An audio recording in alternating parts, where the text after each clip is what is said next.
Welcome,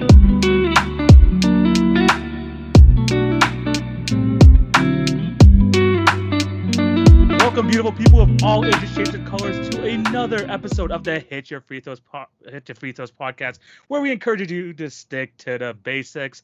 It's your host TV, aka TV on basketball, alongside my co-host Jay, aka the Knockdown Jay. How's it going, my guy? Bro, it's going great, bro. Back locked into the NBA season, coming off another insane weekend of NBA basketball. And TV, look, bro, we are down to the final stretch, bro. I know a lot of people look at this part of the season as the half. Nah, bro. We've said this a few times on the podcast already. Less than 30 games left. Everyone's jockeying for position. The play-in is going to be super intriguing by itself. And the postseason, bro, you know NBA playoff basketball is where it's at, and we are closing in on that type of timing. Exactly. Like, nothing is set in stone. Literally nothing is set in stone yet. 20 games left. So you know there's a lot to talk about. And we have another awesome episode coming to you guys today. So it's going to be an awesome time. But before we start today's episode, we do have to plug our socials. Remember to follow us individually, Instagram, TikTok, all the other social media stuff. It will be down in the description of this video. Also in the description of any of the podcast episodes you're listening to. You can find all of our individual stuff. And it's, in terms of the Hit Your Free Throws podcast links, follow us on TikTok, on Instagram for the best daily NBA content. Don't forget to subscribe and leave a review if you're any on the podcast networks. And if you're on YouTube, remember to subscribe, hit the notification bell, all that good stuff so you will not miss an episode. Man, we have a very interesting episode for you guys today because, like Jay said, it was a very, very fun weekend in the NBA, and there is a lot to cover. So without further ado, man, should we just get right into it? Yeah, bro, we're locked in. We got some great stuff ahead, so let's go ahead and get right into it. Yeah, and the first topic we gotta talk about here. I mean, who would have thought that we would get a second 70-point game in the same NBA season? Apparently, this is the first time since David Thompson and Gail Goodrich did it back in the 70s. But it happened this past weekend. Damian Lillard tied the NBA season high for points, 71 points against the Houston Rockets in only 35 minutes. He had 70 points, like 7 rebounds, 6 assists, and he tied Steph Curry, like the second most threes in NBA history with 13. It was an unbelievable game. Jay, I mean, it was just a crazy weekend, but this game in particular, what were your thoughts on just this whole Damian Lillard performance? Oh man, I mean, this kind of encapsulates the season for Dame. I think at the end of the day, a lot of people are focused on what's going to happen with Damian Lillard's future. When you look at the current standings for the Trailblazers, they are not positioned well in terms of being able to make a real strong stand as a potential postseason team, right? They're not in a comfortable enough position. Every game really matters for them, and they're a team that on the bubble, so to speak, in terms of whether or not they're going to be in the Western Conference mix. And they're a team that obviously with Damian Lillard, they can be dangerous in a first round matchup against anybody in the Western Conference. But unfortunately, they have just been in a really disadvantageous situation, despite the fact that Damian Lillard has been having a career year. Like, amazing. I think it's completely going under the radar that Damian Lillard has been playing as well as he has. Not just like, you know, obviously not just a 71-point game, but I think the dude has literally only scored less than 30 twice in like his last 12 games on the floor. Like, that's insanity just by itself.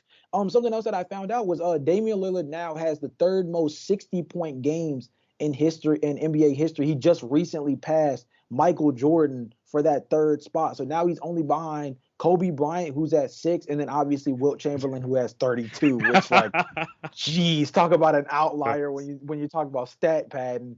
Yeah. But at the end of the day, bro, I think the main thing that I took away from this game in particular for Damian Lillard was, like, the dude is playing at a peak level. Bro is 32 years old. He's having an elite level season. He's not going to be in MVP conversations, obviously, because of his team's performance, right? But Damian Lillard is still an all NBA caliber player with all NBA caliber talent. And it just goes to show that if he's put in the right position, bro, the Trailblazers can be scary in the Western Conference. That's the sick part, is that I feel as though they have a vision for this team. Damian Lillard has a vision long-term for being a part of this organization. they are trying to make the proper in a better spot to get that ring for Dame, to give Dame that best shot.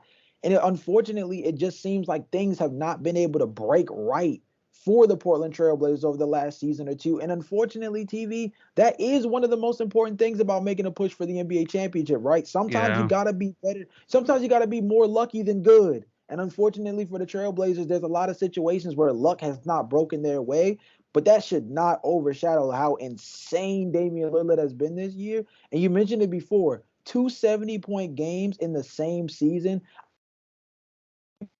Point to the fact that it was the Houston Rockets. It ain't a lot of 70 though, and dude did it in regulation. No disrespect to Donovan Mitchell, Yeah. but Damian Lillard got this one done in regulation. Even more impressive that he was able to do that. 1 3-pointer away from tying Klay Thompson for the most threes in a single game. I mean, this was a virtuoso performance for a guy who should be considered as one of the top 3-point shooters in NBA history, one of the best all-time scorers in NBA history, and one of those guys that I think is going to go down as one of the long-time Portland Trailblazer greats, but I think it's going to go down as one of the better guards in NBA history for the fact that he's been able to carry this franchise for so long and continue to be this kind of guy at age 32. Yeah. I mean, you took the words right out of my mouth. And I'm even going to take it a step further. This guy is playing the best season of his entire career. What we're seeing this season with Damian Lillard is the best version of Damian Lillard we have seen throughout his entire career. And I'm still talking about the years where he was an All-NBA second, first team member and all that. No, this is the best Damian Lillard we're seeing. Top 3 in points per game. Now followed up by this insane performance. It's just the Trailblazers around him. And it's just it's a story of Damian Lillard's career. It's just not good enough to compete with the rest of the West. Yes, they made the playoffs a couple times. He made the conference finals once, but they could just never get over the hump. Whether it's because of the Warriors, whether it's because of just the overload of like talent in the West.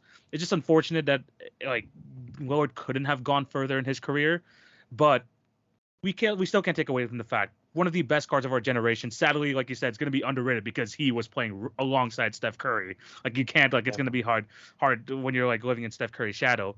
But in my opinion, the best Blazer of all time.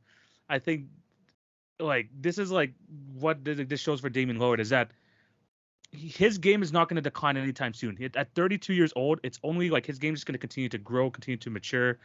And this gives Portland some time because he's even saying it after this game. He doesn't want to leave Portland. He thinks that maybe like things are not always green on the other side. He brought up the example of Russell Westbrook leaving, and now look what happened to his career, just bouncing around from team to team, now ending up on the Los Angeles Clippers. He thinks that maybe asking for a trade, asking for a move, it's not in his best interest. And at this point, I kind of commend him for that. We don't have many one-team guys in the NBA as of late, especially. So it's great to see like Damian Lillard get his flowers, especially for this fantastic performance. Yes, it's against the Houston Rockets, who, for some reason, didn't start double teaming Damian Lillard until late in the fourth quarter of that game, which is absolutely insane to me. But he still did it. Another 70-point game. That is like it's just a ridiculous thing to even think about happening in the same season, like just over a month after Donovan Mitchell was able to do so. But going back to Damian Lillard's just like Portland Trailblazer career, do you like I finally accept the fact that he's probably going to be a Portland Trailblazer for life? Do you still think that there's a way for him to like go on to a contender, finally get him that ring? Or are you just completely fine with like, you know what, if he wants to be a Trailblazer for life, if he wants to be the best Trailblazer in history, make himself a legend there in Portland, are you okay with that? Or would you still would rather like him like request out, go to a different situation? Well, TV, I think you kind of pointed it out beforehand, that one of the more important things is it does kind of matter what Damian Lillard wants. I understand that a lot of people come at this from the perspective of like, in a weird way, his respect the grind mentality is in a way holding the Portland Trailblazers back. And I definitely think there is a certain aspect to that, but I think it's actually less of Damian Lillard's longing to stay in one place, being Portland, between the ties that he has, the franchise history that he's created so far, and of course, just what he has meant to the Trailblazers as a franchise. But I unfortunately think the vice grip has more to do with his money, bro. If we're being real, the Portland Trailblazers could definitely be a much better roster, but the flexibility they have from a financial standpoint is tough, and it gets even tougher with age, bro. Honestly, Damian Lillard signed an extension that doesn't even kick in until I believe 25, 26. And it's supposed to be somewhere in the northern area of 50 million for that year. And there's Yeah. also another year tacked on for 2026, 2027. Damian Lillard is an expensive guy on this roster, and it does mess with their flexibility. Hence why there's situations like them having to move off from Josh Hart, who of course wasn't really shooting the three ball that well, but is a really solid hustle player. That's why there's questions around of Jeremy Grant, who most believe they're just going to be able to re-sign him, but at the same time, depending on what the paydays look like on the open market, you never know what the circumstances are going to look like from that perspective. And if you look at a lot of the stuff that happened at trade deadline, the Trailblazers went young again, which is Yeah. also kind of a spicy situation. So I think the weird part about it all is I definitely believe at this point, I'm not gonna lie. Damian Lillard and Bradley Beal are in a similar place for me, where I feel as though it's very easy to scream free Dame or free Brad because you want to see them in a better situation based off the talent and the talent alone. But I think if you factor everything in, it's totally fine for them to want to be in the position that they're in because at the end of the day, TV, something that we don't take into consideration and something that mainstream media continues to kind of pound, which is a tough perspective to fight against sometimes, is the ring chasing element, right? It's a double-edged sword. Yeah. If you win a ring, sometimes the question is how you won the ring. Sometimes your story is told about how you won the ring. Others will argue that the ring is all that mattered, and the fact that you got the ring is the only thing that really significantly tells the story of what your career culminated into. I feel like that's the weird divide, and I feel like at the end of the day, from a career perspective, you can't make decisions around what social media is going to tell you. Because unfortunately, social media is going to bump heads from both sides of the perspective as it is. There's going to be those who will support the ring chasers and those who believe that ring chasing is beating the game into the ground. So if Damian Lillard is comfortable where he's at, that is totally fine. I think at the end of the day, the main thing he's going to have to do is go to the front office and renegotiate that contract. Because if he genuinely wants to win in Portland, it's going to come down to him being more open from a financial perspective to help this team get better. Because right now, Damian Lillard is in a space, and I hate to make this comparison, but if you remember the back end of the Kobe Bryant years, the hardest thing about the Kobe Bryant led Lakers in the back 2 to 3 seasons of his career was that those teams were extremely bad because the Lakers were trying to do right by Kobe. So they gave him a lot of money on a very hefty extension towards the back end of his career. And although they paid Kobe handsomely, Kobe had a very solid farewell tour, and he's still, of course, lauded in NBA history, not just with the Lakers program, but in NBA history Yeah. as a whole. Those last 3 seasons put a very awkward dip in the way people perceive Kobe towards the back nine of his career. And unfortunately, I feel like Damian Lillard is being forced into a similar pocket where I don't think people believe that Damian Lillard really is as good as he is because he's not playing winning basketball anymore. And that's a Yeah. tough sight. That's a tough sight. Yeah. That's the thing, right? I mean, and I think like this is a problem. Like this is not a problem just with like Damian Lillard or people who want to stay with their team for their whole careers. It's a problem with why people devalue the regular season. Why they devalue a lot of things that it's not the championship because that's all people care about. People like if you win a ring, people like all like those narratives and stuff like that all disappear. All those like negative like narratives. I mean, once Giannis won his ring, whatever you say about him, you can't really say that anymore because he has his ring. He proved that he can win a winning basketball. But it's unfortunate for guys like Harden who continue to get this ridicule. Same thing with CP3, Damian Lillard, and the list goes on and on and on. And I respect the fact that Damian Lillard wants to, be a Portland lifer, if I could say that like that. Because even in the past, in my old podcasts and like other shows, I've talked about how Dame, if he really wants to establish himself as an all-time great, a generational type player, he needs to leave. He needs to Mm. leave. But I've let go of that idea that he has to leave and just like be satisfied with the fact that one, he's gonna be like again regarded as one of the top scorers of all time, one of the best guards of the 2000s. and just like a constant all NBA, all-star like level player. And you know what? Not all careers have to have like some sort of championship to validate them. You can have the 10-time All-Stars, the 10-time All-NBAs, and that shouldn't like take away from how good Damian Lillard was, because I like I said like earlier on, we don't want to like I don't want to be in a point where people are gonna like devalue Damian Lillard saying, "Oh man, he could have been so much more if he had a ring." No, this guy was legit. This guy was probably like on a consistent basis the second to third best point guard in the NBA for the past decade or so. And I don't want to take anything away from that from him. If he wants to go like and leave the Trailblazers, I think a lot of people would want that. But if he wants to stay there, keep getting the points, keep playing on, and he's not. It's not like he's playing like he's asking them for money and he's not performing. He is performing. He's performing to the highest level. So when you take that all into consideration and see that the impact he's had on the Portland community and just for that franchise in general, you're gonna have to say, you know what, his career's still good. It's still elite. And at the end of the day, he's probably going to be in the Hall of Fame, whether he moves or not. So I think that Damian Lillard, I think like him as in terms of a Portland Trailblazer, man, we have to stop valuing like each career. Like they have to win a championship or else it's not a successful career. He's had a very, very successful career. He's a top 75 player for a reason. So I think like whether he's there or not, I think it really shouldn't matter at this point. We just have to just know that Damian Lillard is just a fantastic player, a Hall of Fame worthy player, and it's that. But you mentioned earlier, I think you also mentioned earlier, right? Do you consider him a top 3 shooter of all time?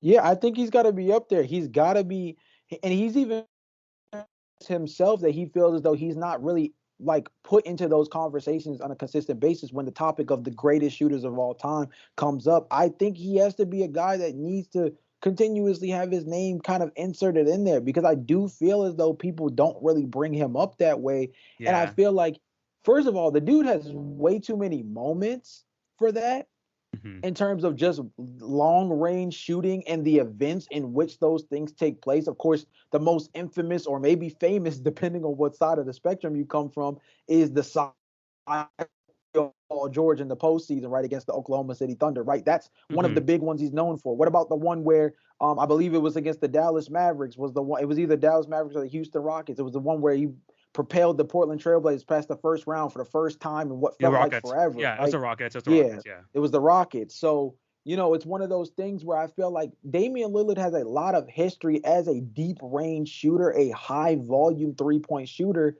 yet he's not really brought up in those conversations as consistently as you would expect from a guy who kind of is in a similar pocket as Curry when you talk about the idea of the best long range shooters in the league today. Like I feel like he I think he like I said, I think he's mentioned that. I think he took that into account when he went to go win the 3-point contest during All-Star weekend. I think those are all things that do matter to him, and I think they should. I think they Yeah. should, honestly. Yeah, exactly. I was gonna ask that as a question, but then like when you mentioned it, I was like, you know what? I do 100% agree. I think top three, like maybe a little bit longer to see, but I do believe he is a top 5 shooter in NBA history, and it's because of the fact, once again, when you're playing alongside Steph Curry, you're gonna have like some sort of shadow, like you're gonna be kind of a shadowhood because Steph Curry is the definition. The definition. He is the all-time 3-point leader. So there's always gonna be like some sort of like overtaking, overtaking of Steph Curry because he is Steph Curry. But Damian Lillard, like Right. his shooting ability cannot be like minimized. It is like he like when you think of like long range shooting, like let's be honest, Dame range could be even farther than Steph range. If you've seen those freaking highlights, Dude, it can get crazy in a heartbeat. And I think that's one of the things that's just so important when you talk about his impact from a gravity standpoint in the game. I know everybody loves to talk about the lack of defense in the backcourt for yeah, Portland, the inability to really build a defense around a smaller backcourt with a guy who can't really rim protect in Yusuf Nurkic. There's all of yeah, these easily identifiable flaws in the Portland Trailblazers, right? And it's yeah, unfortunate because of the fact that I think that if those certain things were addressed, if you remember, TV, there was a point yeah. where this Portland Trailblazer team, their biggest hole was small forward. Do you remember the Al Aruf Uh, Aminu days oh yeah, the Evan where it Turner was one of those days. things Yeah, where it seemed like we just kept, the Evan Turner times where it just felt like our main thing we kept talking about when it came to the Portland Trailblazers was like, Lord, if they could get another solid wing like how they used to with Nicholas Batum, like this team could get scary, like in terms Yeah. of their overall production, because they would have another guy who could produce on the offensive end. Because guys like Al Farouk Aminu and even Evan Turner to a certain extent kind of ended up falling into like defensive oriented roles, right? And when you're a Yeah. net negative on the offensive end for a team that doesn't have a ton of defensive versatility, well, you're not really helping us out. You're good on one end of the ball, but it's basically 4-on-5 once we get back on offense. And that hurts in a playoff setting, which was a big thing for that team, even back when they had Dame and LaMarcus. So it just seems like, there's just a lot of situations. And you look at Dame's peak, right? We go back to that year where like, the Portland Trailblazers made the Western Conference Finals. Mm-hmm. And you just have to remember that, like, again, similar to like how people talk about running into LeBron James or talk about running into Michael. Sometimes, again, it comes down to that statement I made earlier about sometimes you have to be more lucky than good, right? Going into certain postseasons where your team is literally on one, but you run into one of the greatest basketball teams in formation, Yeah. like it's one of those things where simply being good at the wrong time sometimes is the biggest killer, because it also is a big litmus test as to how much farther you can get in this league. The Yeah. Portland Trailblazers are in a really interesting situation. And TV, I'll actually flip this into a more philosophical question for you. And we have too much on this podcast, but it's something that I do want to explore more. And it's this idea of looking at franchises from a lens of what's next, right? I think Yeah. that me and you, we talk about Damian Lillard and what's next for him. But I think what's more important is I think we both have an understanding that Dame is going to be in Portland long term. The Yeah. contract says he's going to be. The age puts him in a situation where, despite the fact that he's having an elite year, Damian Lillard is only going to become harder to trade as the seasons go along. We both Yeah. understand that. Not just because of the money, but obviously because of the age attributed to that as well. My thing that comes to question now is, though, we have to look at this from the lens of the organization and ask ourselves, what do you believe is the proper step for Portland to genuinely get better in a way to maximize what's left of Damian Lillard? Because what's been brought up are there's two sides of the spectrum. The first end of the spectrum is Portland is banking on the internal development of Shaden Sharp and Anthony Simons. If you Yeah. get significant development from their secondary guard and from a guy who has the versatility to play either the 2 or the 3 in Shaden Sharp, who showed big time athleticism upside and could knock down the 3 ball, which was something that was really important pre-draft process for him. If he's able to develop and Anthony Simons is able to continue to develop into this 20 plus per game point per game score, as we've seen, that if those two pop, you've got guys like Nasir Little, you've got Jeremy Grant, who they hope to retain. Hopefully, you can get a solid backup center behind a guy like Yusuf Nurkic. They've got a couple guys on the roster in terms of rangy wings that they want to build around. They even include that. I can even include that Cam Reddish trade they made recently, right? You're banking on some of these younger guys to have some internal development and hit in a way that they can develop internally on a cheaper budget scale, Yeah. considering how heavily paid Damian Lillard is in terms of how his numbers hit Yeah. the cap. Mm-hmm. Right? Mm-hmm. That's the first side. But the second side is maybe these are young guys that are signed to respectable contracts. Do you dangle them out there and you try to go attempt to attack the trade market with some of these very talented young pieces while they're at the peak of their powers in terms of their value? Anthony Simons will be going into the second year of his extension. Very solid extension contract that he's on. Shaden Sharp is obviously on a rookie deal right now. Nasir Little is a guy who is going to be up for contract soon, but I think is a dude that might you might be a team that wants to take an interesting flyer on a guy who's solid as a defensive wing. There's those two different perspectives: is believing in the young guys and trying to hope, or going through each season hoping they will blossom, or trading the young guys in hopes of getting established commodities that fit better around Dame.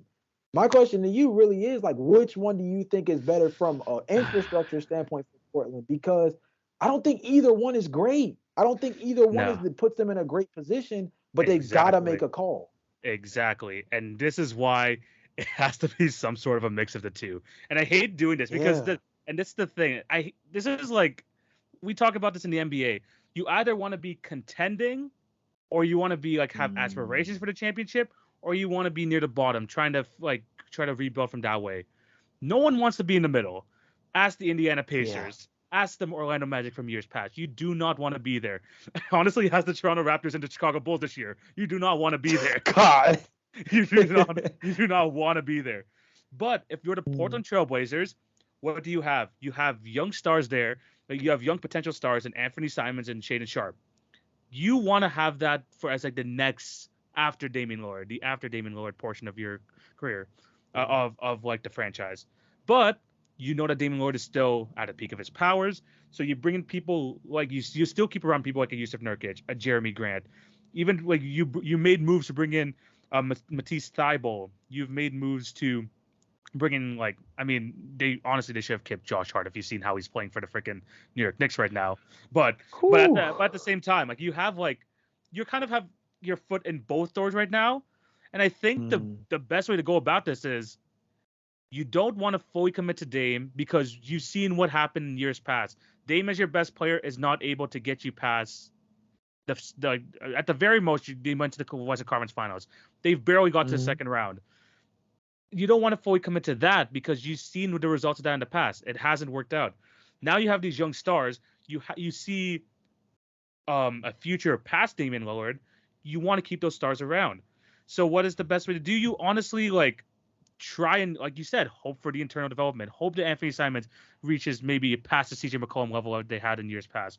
Hopefully Shaden Sharp becomes a very successful, maybe like a good 2 guard, maybe 3 guard. You bring back Jeremy Grant, potentially, upgrade the role players here and there. You don't have to fully commit. You don't have to fully keep all your first round picks. You have some good talent there already, but mm, that's the only way you can move because Portland is not a free agent destination. It's not a place where you're going to be like, you know what, I want to go to Portland. A lot of players are not going to right. be saying that. So the Portland Trailblazers are stuck in a really weird position. Maybe in the future they might want to trade Yusuf Nurkic just because of his injury problems. Maybe like upgrade the center position with the draft capital they have as well. Bring in some veterans here and there, but you also don't want to get rid of your young guys. So as much as I hate to say it, and especially in the current NBA like landscape, you don't want to have your foot in both Mm, doors. But that's literally the best thing for the Portland Trailblazers right now. You don't want to you don't want to get rid of Damian Lillard, someone who is beloved, someone who wants to be there, because that's if you get rid of him, right. if you want to get rid of him, that's going to prove to be like detrimental to your team down the line. I mean, man, you have one of the best point guards of this generation who wants to stay there, and you get rid of him after all he has done for your franchise. Not a good look. You do this, and you're not going to be good for the future. So it's really a double-edged sword, like you said. So you got to keep your feet in both doors. That's literally the only solution right now. And although it's Yeah. not ideal, that's kind of what the Portland Trailblazers are going to have to do. Yeah, I think, and that's the tough part because that's what I mean, and it's tough because I phrase it as an either or question, but I understand your element, which is unfortunately kind of having to ride the pine essentially, and this idea of having to kind of play things even keel on both ends because they're not positioned well to pick a side, and that's the unfortunate part about things, right? I think the element that you factored in towards the back end is the point that is the forefront of this is are you going to be the franchise that looks at arguably the best player in your franchise history? Because I think we all can agree he's surpassed Clyde Drexler as the best Yeah. Portland Trailblazer of all time, right? Yes. Yeah. So you are going to be the franchise that with Damian Lillard at age 32 having a career season are going to look him in the face despite him verbalizing that he wants to be a part of this franchise for the long haul in the same way that the Kobe's and the Dirk Nowitzki's have of the past. He has made that clear to you, and you're going to be the franchise that looks at this multi-time all NBA caliber guy and tell him, yeah, we're choosing to go a different direction.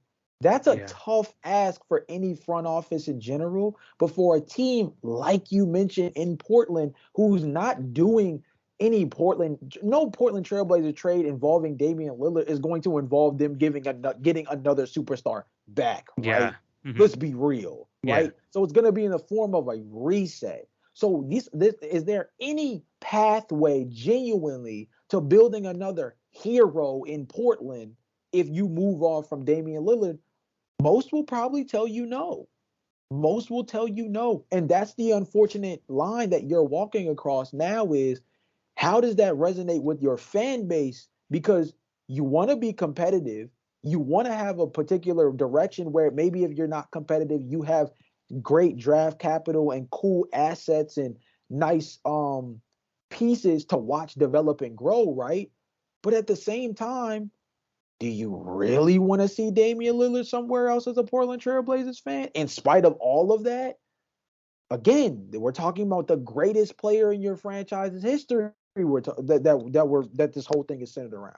Yeah. So it's tough, bro. But that's what I mean when I say it's such a philosophical question, because I feel as though that's going to determine how good Portland is for the time that Damian Lillard is there. Is that Mm-hmm. choice? They can ride the fine line all they want to, but eventually they're going to have to pick a lane. Eventually, Pick yeah. Anthony Simons, and did they pick God? Did they pick Anthony Simons? Did they pick Nasir Little? Do they pick those guys to develop Shaden Sharp? Do they focus on their development and make that the bank on that gets them to where they need to go, and they live or die by that? Or do they use them as assets to get surefire guys to build around Dame and make a strong push by trying to build the roster in a way that really fits around Damian Lillard in ways that I don't think they've done in the past?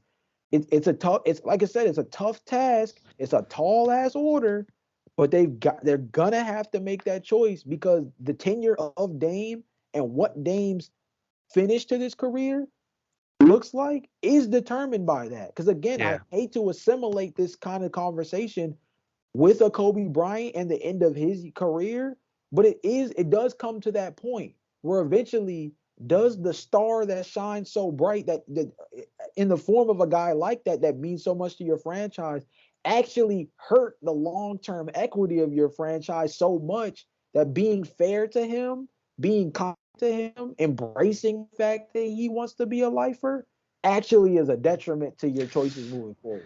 It's Yeah. tough. It's It's tough. tough.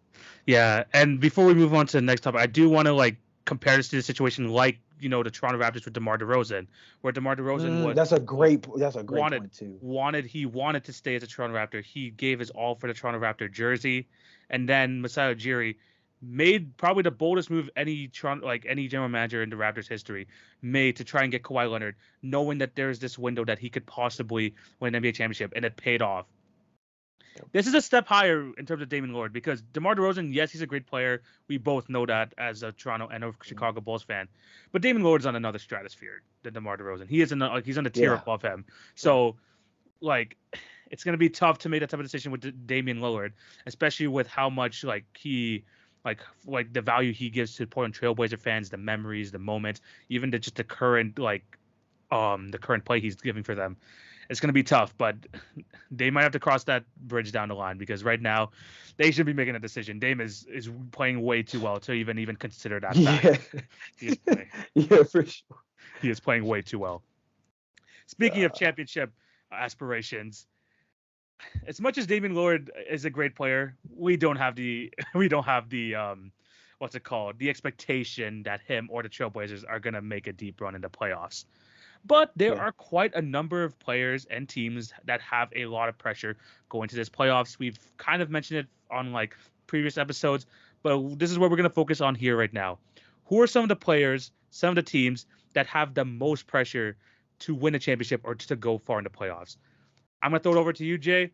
Who are some of the players, if you want to throw out a player, a team, who has the most pressure right now to win a championship or to at least go very far?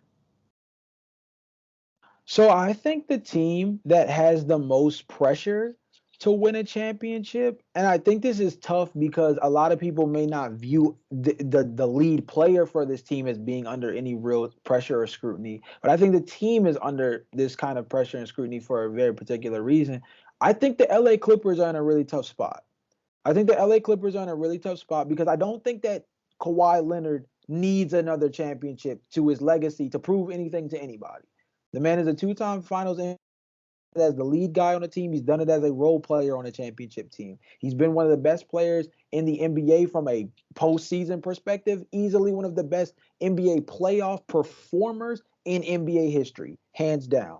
But something that I think that's really important when you talk about the LA Clippers is the way the last 3 to 4 seasons have went in terms of the way they were assembled, the way they went about building their team moving forward, the way they went about handling their team in terms of the way they structure their minutes, the way they handle things like Kawhi Leonard and Paul George's health, and most importantly, the fact that there's only one more season after this year of Kawhi Leonard and Paul George being locked up in terms of their long-term contracts they were initially signed to when traded to the LA Clippers. When you look at the window that they have with this duo, there's a high probability, especially with the owner they have in Steve Ballmer, who is open to paying guys. He definitely has the pockets for it. Nonetheless, this is a team that is very expensive, has been very expensive for a while, plans on having a new stadium open up, I think next season, I believe it is, if not the season afterwards. They've got two of the better, what are supposed to be considered as two of the top players at the wing position in the NBA, and we haven't seen them play top tier caliber basketball fully healthy. Obviously, they made the Western Conference Finals on one attempt, but they had to do it without Kawhi Leonard. This is a team that hasn't really truly made believers out of any of us in terms of their championship equity. Think about it, TV. I think for the last 3 to 4 seasons, we've walked into the NBA season and said, dang, I think the Clippers could really the West. And they disappoint every single season. Yeah. So far, since the assembling of Kawhi Leonard, Paul George, and the LA Clippers formality, they have found a way to disappoint in one way or another, and it's significantly lowered the bar for their team to the point that we don't even pay attention to their regular season blunders with the load management and things of that nature. We actually further focus on the postseason because all that load management better be leading to higher performance when the lights, right? So I think that the Clippers are in a really interesting situation because they don't have very much to show for this big time trade. And if you look back at it, OKC has a lot of their draft capital, and I know it's 3-4 seasons later, but they traded an all NBA caliber guard in the exchange as well, my guy. And it's a young guy who's going to continue to build a franchise in the Oklahoma City Thunder that is coming as we speak. This is a team that is already, they're probably not going to make the postseason this year, but this is the team that has been giving teams a run for their money, and they don't even have their number 2 overall pick this year playing basketball. So you got to think about what you've given them in terms of draft capital, what you got, what you lost in Shai Gilgeous-Alexander, what that team is going to look like moving forward, and the fact that now you're one season away from having to make some big decisions on 2 guys who, if we're being real, haven't really played a lot of basketball for you as a franchise. I think the Clippers may arguably be in one of the tougher spots. That's one of the teams that I have. I want to pass it over to you. Obviously, we can kind of go back and forth, but that's one of those teams that I think is definitely like at the tippity top of my list. Yeah, no. In terms of just like when you're looking at just purely teams, the Clippers are definitely up there because of the amount they have given up to make this happen. And they made these trades like 3, 4 seasons ago, and to come out of it is a Western Conference Finals appearance without even Kawhi Leonard in your lineup. So in terms of them, I mean, let's be honest, the players on the team, there's no pressure on a lot of these guys, but it's the pressure on for Steve Ballmer to assemble a team to move into the Forum, which is going to be their new home very soon, and to make sure they produce winning basketball, which is not synonymous with the Clippers in any time in their NBA in their franchise history. So again, they have a lot of pressure, especially because they make moves constantly throughout the season, into mid-season, off-season, all that. I mean, they freaking brought in Russell Westbrook to try and even like further help their chances to bring another element to their team. So yes, I do believe they have a lot of pressure going into the playoffs. Another team, though, sticking in the West, that has a lot of pressure going to this playoffs, the Dallas Mavericks. The Dallas Mavericks are under a lot of pressure. Not Luka Doncic. I mean, he's freaking 23. He turned 24 years old at the time of recording, by the way. Happy birthday to Luka Doncic. But he's young. We know that he's going to be able to lead a team sooner rather than later to a finals, a deep playoff. I mean, he already made the conference finals last year, but he will be able to lead a team to a finals run, whether it's the Dallas Mavericks, whether it is a different team. But the Dallas Mavericks pushed all their chips in the middle of the table, giving away all their defensive identity, whatever was left of their defensive identity, and a good guard in Spencer Dinwiddie for Kyrie Irving. And so far, it's looked, I don't know how to say it. It looks confusing, especially when you look at the end of the games when Luka Doncic and Kyrie Irving just look confused as to who wants to finish the game. They're still trying to figure that stuff out. But man, you traded for a guy who could possibly leave. I mean, what is it right now? It's going to be March 1st when this releases. He can no longer be in your team Mhm. in like under 4 months. In under 4 months, he might not even be on your team anymore.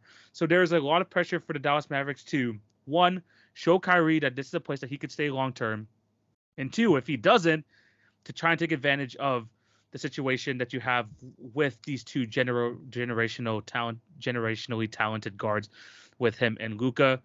I'm not a fan of the rest of the team, but this is the type of move that they made to kind of show to Luka, look, we gave you help now. Let's see if you can take us further. Whether that happens or not, I'm not sure, but there's a lot of pressure on the Dallas Mavericks in order to in order for them to really know what the outlook is for the team, because it could go so many directions in the offseason based on one Kyrie Irving decision. So they're gonna have to really hope that they show this offseason, sorry, in the playoffs, that that this is a viable contender going forward. Yeah. I think you make a great point. I think we had this conversation when we talked about the Dallas Mavericks just after seeing them play a couple of games with each other, and obviously when we initially reacted to the trade itself. I think the timeline aspect is the most important part about it, bro. We Yeah, had this convo when we were talking about like remember, I think we were talking about who we believe were truly in the championship picture, right? That was what our yeah, last episode was yeah, mainly centered around. And one of my main points in regards to why I felt as though the Dallas Mavericks are in that championship contention bubble is because I think out of most of the teams in the NBA championship landscape, they are one of those teams that is at the top of the list in terms of playing with the most desperation. They yeah, are one of those teams that needs to see what the peak power version of this team looks like now, because there's a chance that going into this offseason, it could all go away. And if the Dallas Mavericks come out of this season with anything less than a Western Conference Finals appearance, considering what they just came off of, anything less than a Western Conference appearance on the surface level is going to bring cause to pause. And that's not even factoring in that whether they win the championship or not, Kyrie Irving is the one that holds all the cards in terms of the decision making moving forward for where he wants to be, what kind of contract he really is looking for, and financially, the way he wants to set himself up long term. Because me and you both know that this is probably Kyrie Irving's last shot at a real long term contract. And although Dallas is probably the team that has the most money or the best chance to likely pay him the maximum amount because they'll have his bird rights after trading for him, yeah, we also understand that that is only one aspect of business venture, if you understand where I'm coming yeah, from. yeah, Kyrie Irving, I think we both understand that Kyrie Irving made a business-based move when making his trade request. He wanted somewhere where he wanted to end up somewhere where he felt as though he would have more leverage in terms of being able to get a long-term contract. But I also think there's an element of being able to reestablish his brand from a point of being able to put himself back in a strong financial stronghold, considering this again is probably going to be his last real big payday in the NBA in terms of a long-term contract. But that doesn't mean that it's going to be with Dallas. And with that yeah. being the case, that's a lot to gamble when you watch all of the equity that you sent out. Spencer Dinwiddie, Dorian Finney-Smith, draft capital out the door for what could be, as you mentioned beforehand, a 4-month rental. That's a lot to sweat over. That is 100%, and they're gonna have to hope that this like trend, especially because they have struggled ever since they acquired Kyrie. They're gonna have to hope that this turns around very quickly, because they're gonna have to figure this out, because the Yeah. playoffs, like we mentioned off the top, are right around the corner. Jay, is there a certain player that you have like on your list that you think that has a lot of pressure to go forward to like win a championship? Like, I mean, we talked about the teams, but is there like one player that you feel like is under a lot of pressure? So I think the player that falls under a lot of pressure when it comes to this postseason, bro, I feel like there's two in particular. So I'm not gonna steal the second one because I'm sure whoever I name, the second one is definitely the guy Yeah. that'll be somewhere atop your list. So the person I'm gonna go with is Chris Paul. I feel like Chris Yeah. Paul definitely has to be in that pocket. If you look at it, we're talking about age 37, 38 season. If we look at the back end of the playoffs last postseason, up until the beginning, if not the midway point of this year, Chris Paul did not look good. He is definitely starting to pick up steam towards the back end of this season, which is super important because if Chris Paul is playing at a high level going into the postseason, that's actually better for Phoenix that he kind of got his early shooting woes out of a system essentially in the beginning of the year because this is the part of the season where Phoenix is going to need him the most. But TV, I think the other thing that's super important is I don't know any other way to stress it than I don't think that Chris Paul has ever had a better collection of talent than what he has right now.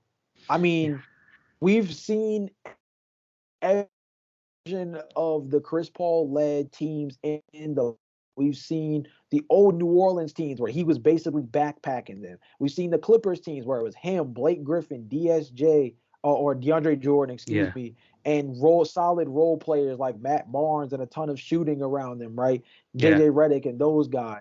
We've seen the version of him with the Houston Rockets next to another ball dominant guard with James Harden and a bunch of shooting around them in that regard.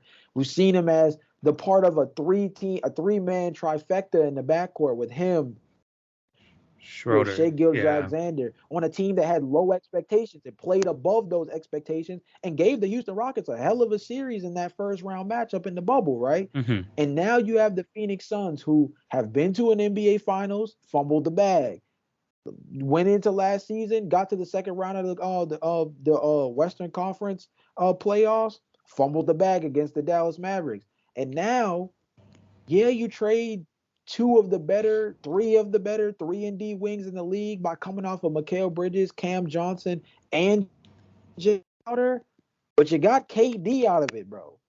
If you have Kevin Durant, Devin Booker, and DeAndre Ayton, I think we had this conversation as well early on a different podcast episode. I think you can genuinely walk into any series in the Western Conference and the Phoenix Suns have four of the top five guys in any matchup. Yeah.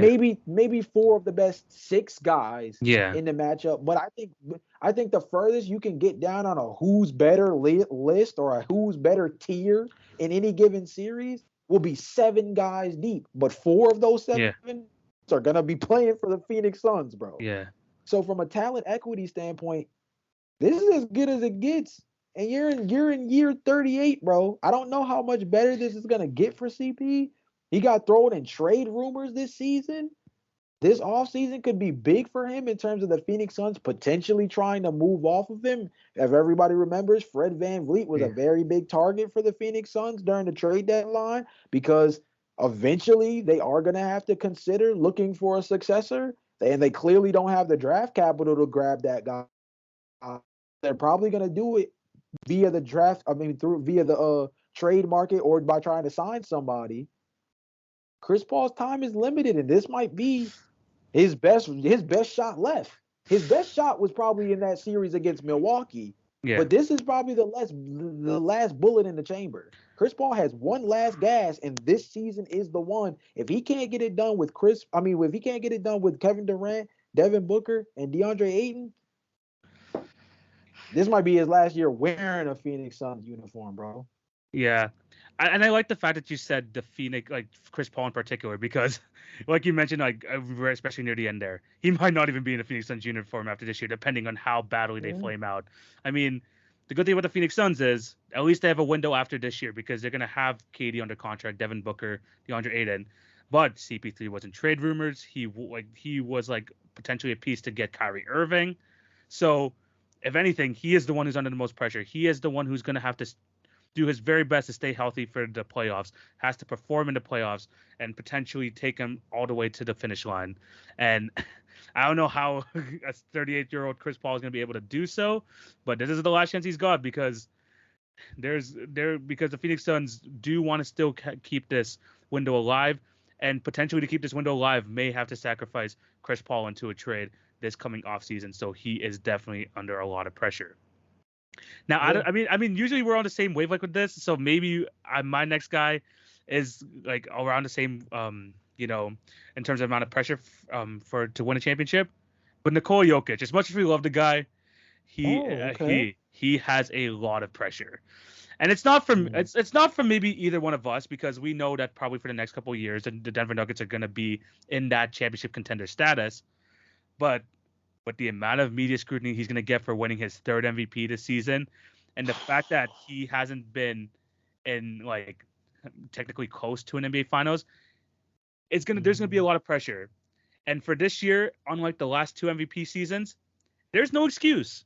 There's absolutely no excuse. Yeah. Jamal Murray is finally coming back into form. Michael Porter Jr., especially lately, this guy has been an absolute fire in terms of the way he's been playing. We're getting like career years out of KCP, Bruce Brown, Aaron Gordon. This is one of the deepest rosters in the NBA, led by potentially the best player in the NBA in Nikola Jokic. And it's not like they're bad defensively; they're in the top half of the league.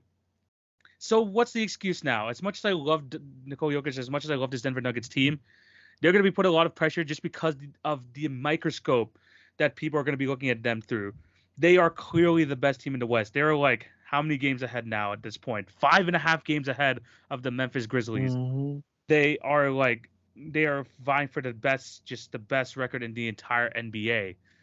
Nikola Jokic about to win his three MVPs, playing at such a high level in his prime.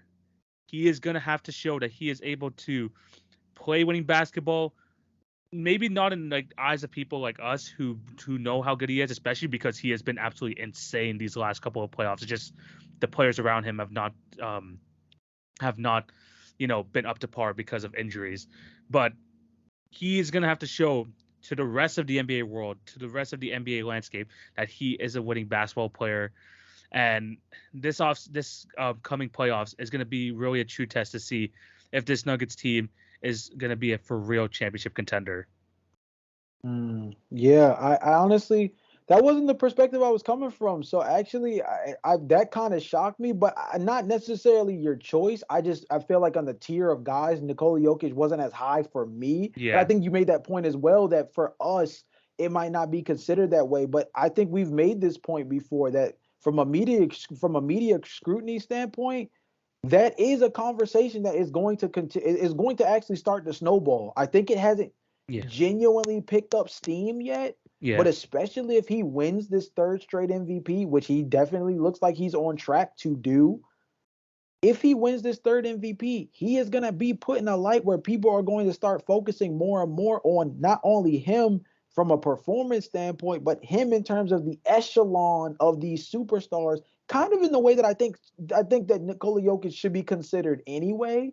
I think unfortunately, this is the weird double-edged sword part about being a superstar that's not as outspoken or not as front and center as yeah, some of the other guys across the league, is you become a guy that despite how much you perform, you fly under the radar and therefore you're not considered in the same light as guys from a positive standpoint, but you also don't receive the similar amount of scrutiny as those guys do in situations when you underperform. And I think, like you mentioned beforehand, this season is spelled out clear as day. Not to say that Nikola Jokic has to win the championship. It's spelled out like just like, even as that. But everybody can look at this year and say, okay, the last two seasons we looked at, you had every excuse in the world. It was this or it was that. But this season, you run one of the best offenses in the league. You got two of your role players having some of their best career performances across the board in Aaron Gordon and KCP. You got two of your better guys in Jamal Murray and Michael Porter Jr. back. You got even dudes like Bruce Brown playing at a really high level. You pick up Thomas Bryant at the trade deadline, addressing your backup big man role, which is huge because DeAndre Jordan should never play a single minute of NBA yes, basketball again. yes, And now you're in a situation where you legitimately are going to control home court advantage going into the postseason, something that Denver has not really been able to hang their hat on significantly over the last couple of years. And they are one of the better home performing teams in the NBA. Everything is lined up to have a very strong postseason if you are the best player in the NBA, deserving deservingly so, of your third straight MVP, joining an echelon that not many people are a part of in terms of that grouping.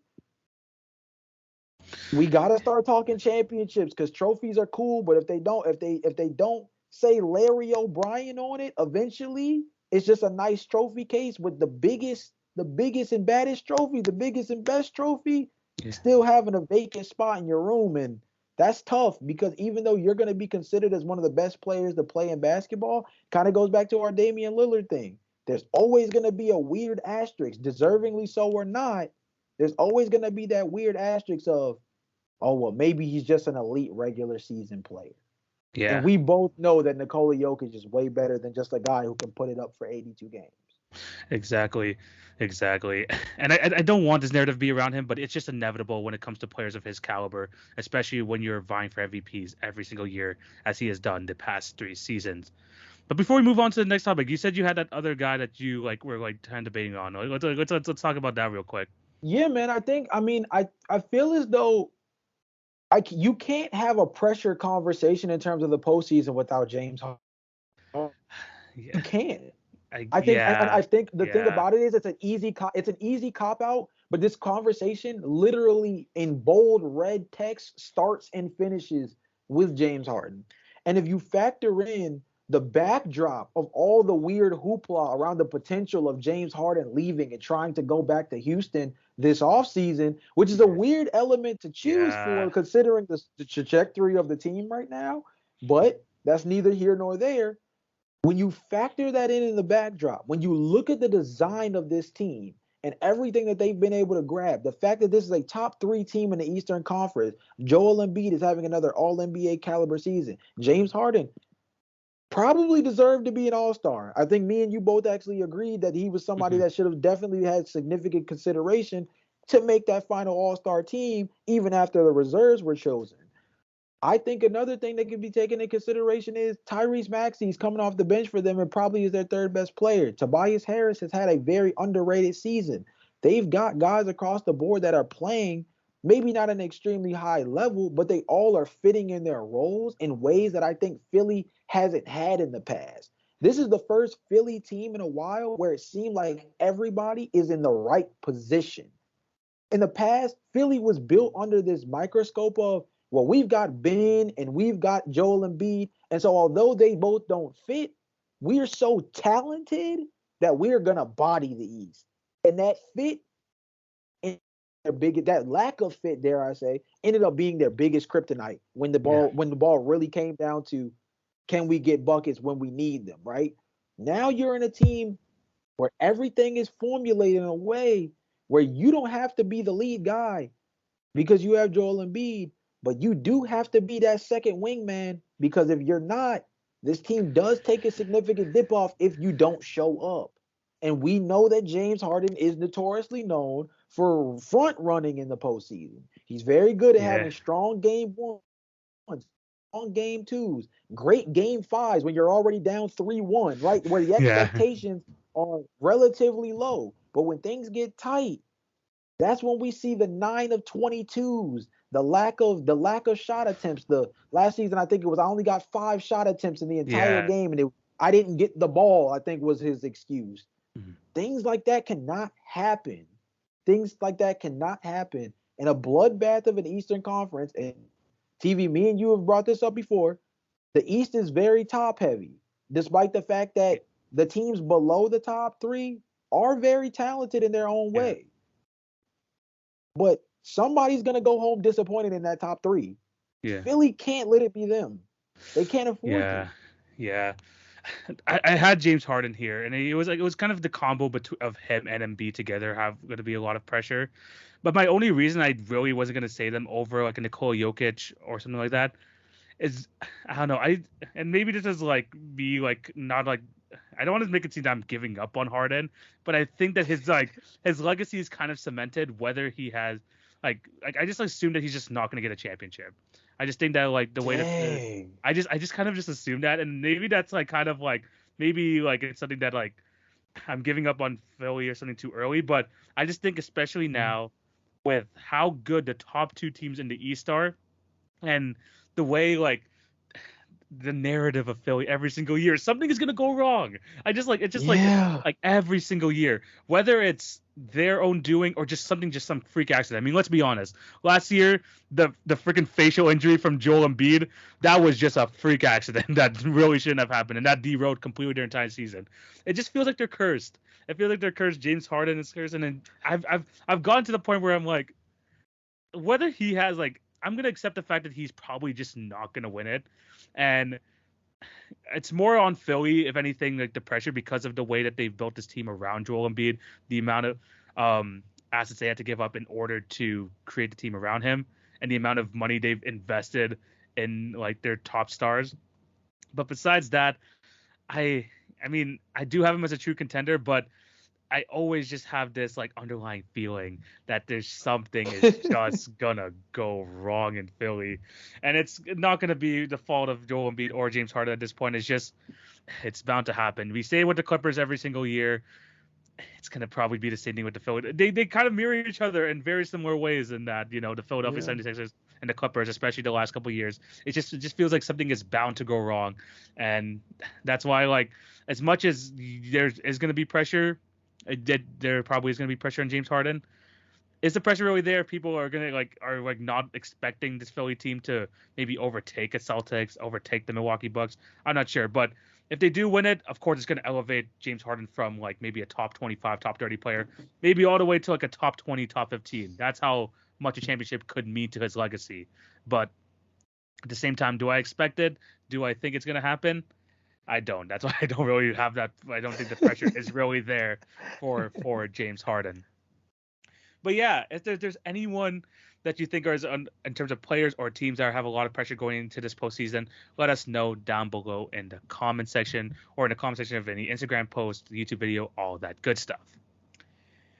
But you see a theme with a pod in general, with a lot of pods in general in terms of NBA content. The stars garner the headlines. The stars always do, and that it's not because we don't care about the other players below them, the role players and all that. It's because they're the ones who are putting up the most stats. They're the ones who are contributing most of the wins. But we got to show off some of the role players, and I don't think we do this enough on this podcast. So for our draft this week, which I believe is becoming more of a regular like thing as we go on with these podcast episodes, but we're not going to be focusing on the star players. We're going to move all of them to the side. Me and Jay here, we're going to be trying to draft the best team possible, a best five-man unit of just role players. And viewers, you might be thinking, what is the definition of a role player? Does it have to be a certain amount of minutes per game? Do they have to make an all-star team, this and that? It's such a broad category. As I think that me and Jay, we even talked about this before the episode. As long as like there's no like major qualms with it, it's like for example, it's not like none of us are gonna say that Jalen Brunson's a role player. Let's be honest. Yeah. Exactly. Right. So as long as there's nothing like too like over crazy like that, people play roles in the NBA, and I think that a lot of these guys, there's gonna be some guys that kind of walk the line, but I think that we have a good grasp of what a role player is. We might have differing maybe definitions, but I don't think it's gonna be too major to the point where we're gonna be like calling each other out on that. But let's get into this draft, and like always, we do every week, Jay, I'm gonna throw it over to you. Who would you have your pick to start off your lineup of the best role players in the NBA? Oh man, having the first pick in one of these is tough because I feel like there's easy ways to go wrong, but I also feel like maybe I can be a little conservative. I think the first guy that I'm gonna go with is one of the players that I'm just the most fascinated with, and hopefully I'll build a little bit of a theme here. But I'm starting with Jared Vanderbilt at my 4 position off the rip. I believe that the defensive versatility that he brings, I think a lot of people noticed it in his terms of his defensive intensity that he had in the matchup against the Dallas Mavericks recently. He gave Luka Doncic a ton of trouble, super active on the offense. I think he finished the game with 15 and 17. He's a guy who plays really hard. He's a big-time shot blocker, super active on the perimeter defensively. He doesn't bring shooting, but he's a guy that can guard on the perimeter, in the middle, be a bit of a shot blocker, an assist shot blocker on the inside. He's a dude that, from a defensive perspective, I think is a big time help for any team. I think he was a big contributor to Minnesota's culture on the defensive end last season. I think a lot of people will point to Patrick Beverley. I think Jared Vanderbilt and his versatility as a Swiss Army knife guy, defense had a lot more to do with that. You're already seeing that effect a little bit with the Los Angeles Lakers. And I think he's a young guy that, although he can't really shoot the ball at a high clip, I would argue he can't really shoot the ball at all right now. Yeah. His defense is so huge that I think you can pair him next to a stretch big, and it'll fill things out. We've already seen that with Anthony Davis to an extent. I think his lack of shooting obviously hurts his overall game, but that energy, effort, and defensive intensity is something that I don't think can be duplicated, and it's big time for building an identity for a team. So I'm going with Jared Vanderbilt off the rip, man. He was one of my top guys here too, man. I've been loving what he's been able to bring to the Lakers. Out of all the players, honestly, between him, D'Angelo Russell, and Malik Beasley, he has been their most valuable out of all three of them.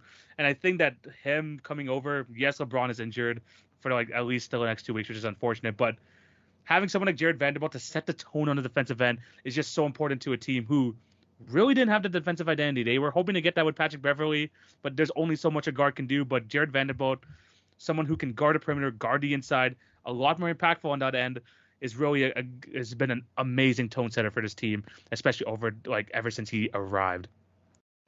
Now I think I'm going to go do another route.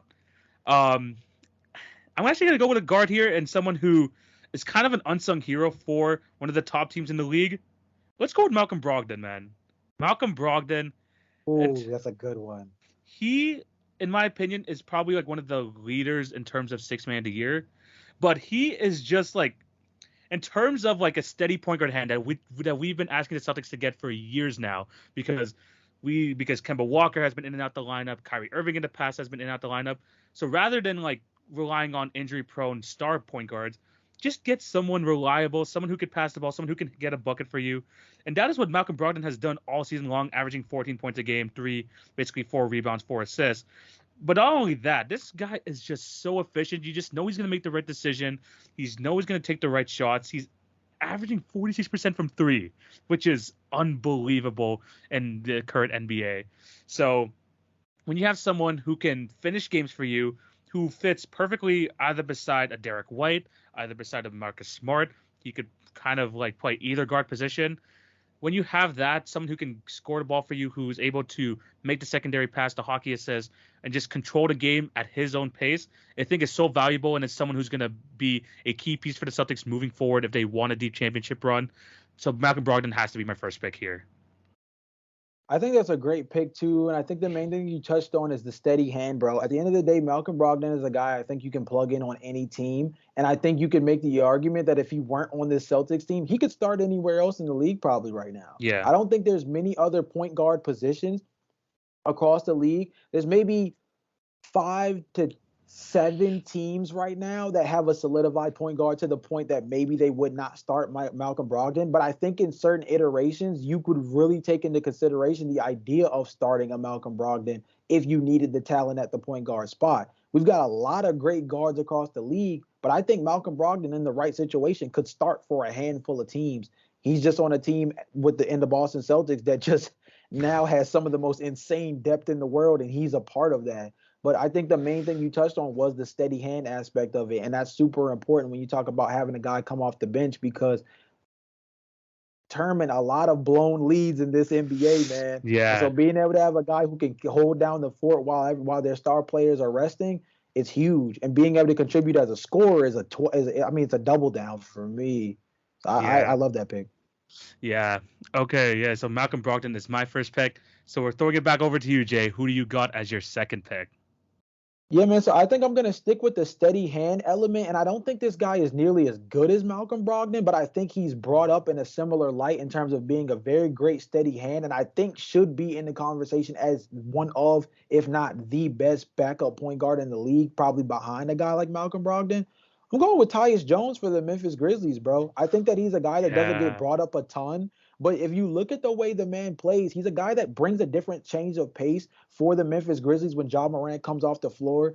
They're having a career year in terms of points, assists, Also from 3-point land on almost 4 attempts per game, he's shooting 37.7%. I think that's a big time thing for him as well when you look at the fact that this is a guy who just simply comes in for a team that plays so athletic, plays so up and down, so run and gun. He just gives them a different look, but he does it in a way where this team is able to settle down and really see themselves and create in a way that's just a little bit more uniform than how erratic and crazy things can kind of get with Ja Morant on the Yeah. floor. And don't get me wrong, Memphis is most dangerous when they're out and running. But the scary thing about Tyus Jones is he can come in and give you 20 to 25 minutes a night, and it's just all productivity. He's always going to be a dude that gives you a positive plus minus on the floor. He's going to be a guy that when he's on the floor, stuff just makes sense. You know what I mean? Yeah. And he's interchangeable. He's been able to play next to Ja Morant, next to Desmond Bane, part of 3 guard lineups next to Desmond Bane and Dylan Brooks. He's a dude who you can plug in, and because he's able to just kind of integrate himself into an offense, he positions himself in such a solid way that he can be a catch and shoot guy. He can be a setup guy. He can be a dude that just kind of makes everything make sense as a glue guy in that hockey assist format you mentioned with Malcolm Yeah. Brogdon. He's just a smart basketball player that Yeah. plays the right way. And when you talk about trying to build a starting five out of guys that all that need to play a specific role, his role can just be shooting the 3 ball in a really good way at a really high clip. Like I said, almost 38% on 4 attempts a game is respectable volume, while being a dude who can also set all of my other guys up.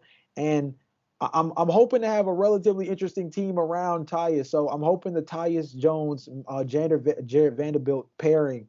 We got one guy who can't shoot, another guy who can definitely shoot, but right now we're just taking small strides.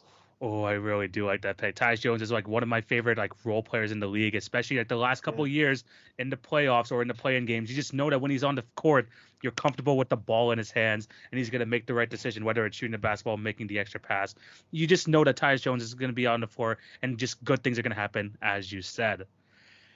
In terms of my next pick, this is the thing. I really wanted Vando as like one of my lead like defensive anchors on my team, but it's all good. It's all good. The next pick I'm gonna go is someone actually at the fourth position too, and it's someone who recently got traded, but I just love his ability just to be in the right space at the right place at the right time. I'm gonna go with Cam Johnson. Cam Oh, that's Johnson. a good one. Oh Cam, man. Cam Johnson is just one of those guys, especially in those years in Phoenix. Yes, he was an older rookie when he came in, but that just means like that he is just more polished and he just knows like how to play his role really well. And what that was with the Phoenix Suns is stay in the corner, find the open pockets at the 3-point line, and stroke it. And he has been able to do that for years on end. And he's honestly proven to be a pretty solid defender at the fourth position. Like he can hold his own. He's not like he's gonna be like the worst defender out there. Not someone that you can like take advantage of on the offensive end because he's gonna be able to hold his own.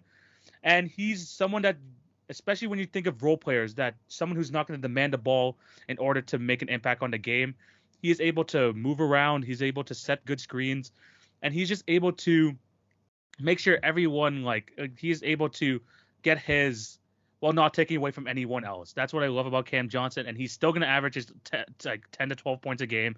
He's still going to get like his over 40% from three. He's just super super reliable, and that's the type of role player that you want, especially as a stretch four. Like he is the ideal kind of like stretch four role player that you want on your team. Give me Cam Johnson. Yeah, Cam Johnson is definitely a great pick, and that's a super great consolidation prize when you talk about the fact that we couldn't pick a guy like Mikal Bridges, for example, in Yeah, this kind of draft. But being able to get a guy like Cam Johnson, who's very similar, at least in terms of some of the top things that he provides, he might not be as great off the dribble and things like that as Mikal Bridges is starting to show. But that ability to shoot the ball at such a high clip, come off screens, and fire at will, and be able to play defensively, like you said, between that 3 and 4 spot, that versatility. TV is why 3 and D wings are such a high commodity in the NBA this time of day. And again, that's the most interesting thing about Phoenix, right? You're coming off of a situation now where again, you traded 3 versions yeah, of one of the most yeah, expensive slash most lauded after commodities in the NBA, yeah, and you got one of the best players in the league for him. That goes to also show you just how valuable those guys are. Because like yeah, you mentioned, Cam Johnson was an older rookie. Mikal Bridges was a guy who got pegged with the 3 and D tag. Jay Crowder is a guy who's kind of always been under that umbrella. Yeah. But they have so much value that despite the fact that they seem like they don't add much, that skill set it doesn't grow on trees, bro. It doesn't. It really doesn't. And I just like whoever it is, I don't think he's going to be on the Brooklyn Nets for that much longer. I think in the offseason, a true contender, if they really want to like take that next step, he is someone that you want to add to your roster. So I mean, I don't know if he's going to be in the Brooklyn Nets for very long, but he is like someone I want to see back on a contender because I think he would be a fantastic piece for them. But Jay, throwing it back to you, who do you got as your third pick? All right, man. So I think I'm gonna try to stick with my element of focusing on just fundamentals, 3-point shooting, defense. I'm gonna go with Contavious Caldwell Pope at the 2. Another guy who I think just fundamentally, I mean, he's in a position right now where yes, he's having a career year. He's playing next to Nikola Jokic, and I think that obviously helps him in a lot of ways. But I think next to Tyus Jones, first of all, that helps me defensively in the backcourt because Tyus is a bit on the smaller side in terms of that, obviously. And I don't want to let go of too much defensively by having a small backcourt, super offensively oriented. Yeah. So give me a guy who can shoot the literal skin off the ball when you talk about the fact that dude is shooting, again, relatively solid volume at 4.3 attempts per game. He's shooting 45% from beyond the arc. That's like pure insanity by itself. He's averaging nearly a steal and a half. And the most important thing, something that I just goes to show you how much of a plus player KCP is on the floor.